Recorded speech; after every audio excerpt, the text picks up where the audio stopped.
आपका इस पहले नया वाला सिलेबस तो मैं मेटल से स्टार्ट कर दूंगा। अब इसका जो लास्ट टॉपिक बचता है उसे कहते हैं electrolytic refining. Before we move to corrosion, electrolytic refining है कि नहीं? जब इसको तैयारी करो, मेरे सिलेबस में इलेक्ट्रोलाइटिक रिफाइनिंग किसका दे रखा है तो मैं बोलूंगा कॉपर है कि नहीं। आपको एक डायग्राम दिख रहा होगा, उस डायग्राम के नीचे छोटा सा लैंग्वेज दिख रहा होगा, आपको इलेक्ट्रोड में कैथोड और एनोड दिख रहा होगा, एक आपको सॉल्ट दिख रहा होगा जिसको मैं इलेक्ट्रोलाइसिस सॉल्ट बोल सकता हूं।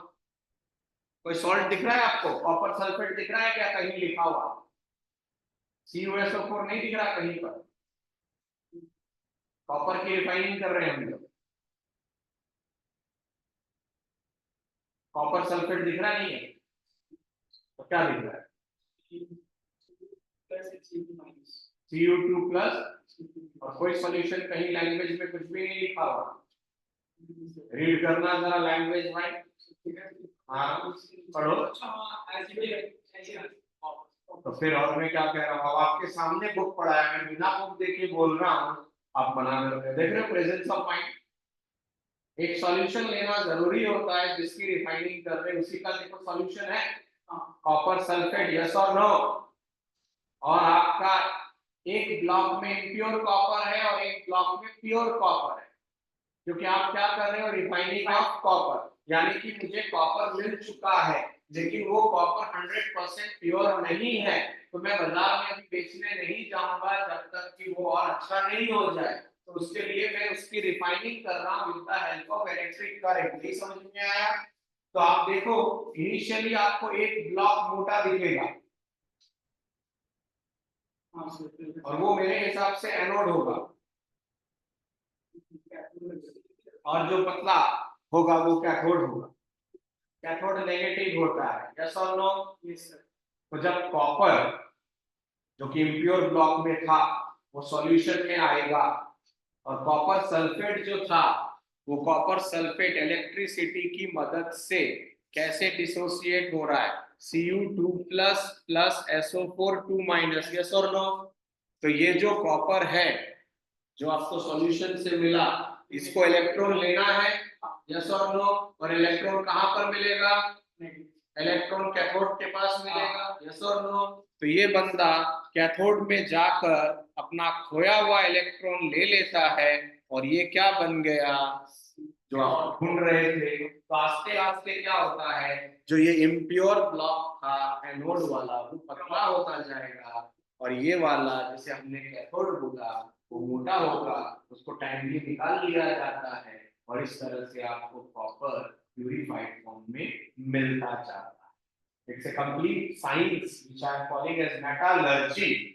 Metallurgy is a branch of chemistry which deals with the complete extraction of ores. Okay?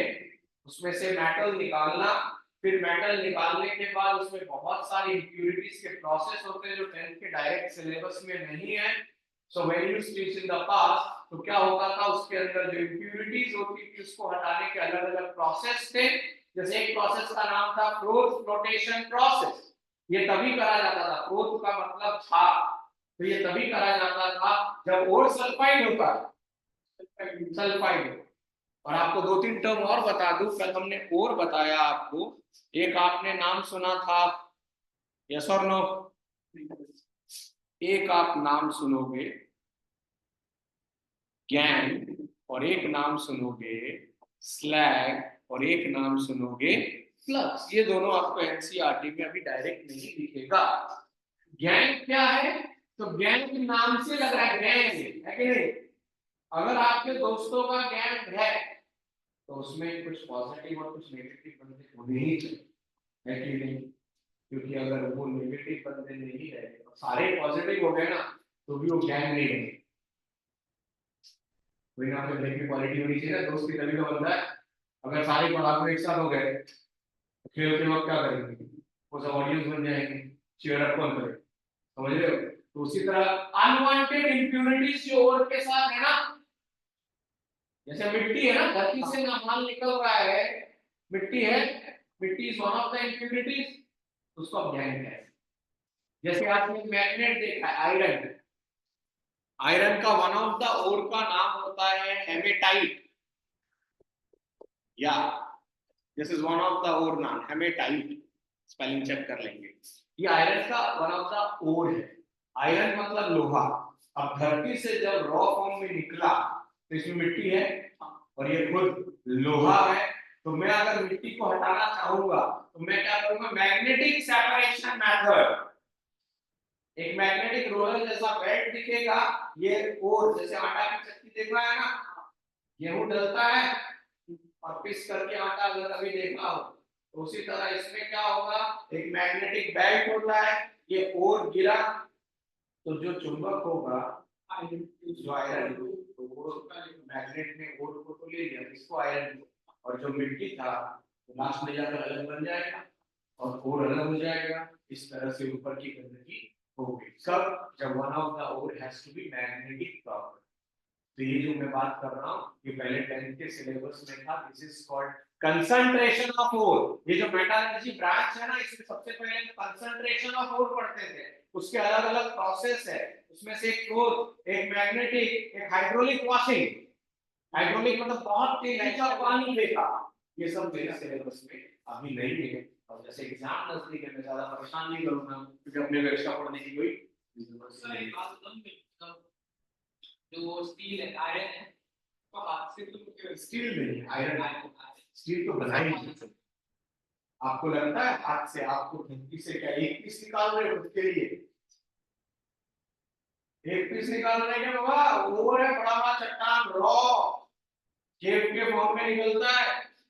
जैसे मैंने एमेथिस्ट कर रखा है, वो छोटा सा है, वो तो ऐसे 10-10 केजी का पत्थर होता है, ये एमेथिस्ट क्रिस्टल है, ये धरती से निकलता है। ऐसे एक आदमी बैठाएगा भाई, पढ़न, अरे अच्छे से क्या होता है, आप बिजनेस कर रहे हो यार, तो क्या एक चीज निकालने के लिए धरती के अंदर मिलेगा क्या आदमी को भाई? जनरल सेंस सही है तो यस और no. So that was called electrolytic refining of copper. ये अलग से 3 मार्क में भी आ सकता है एनीथिंग का, and it can be of, you can say 1 mark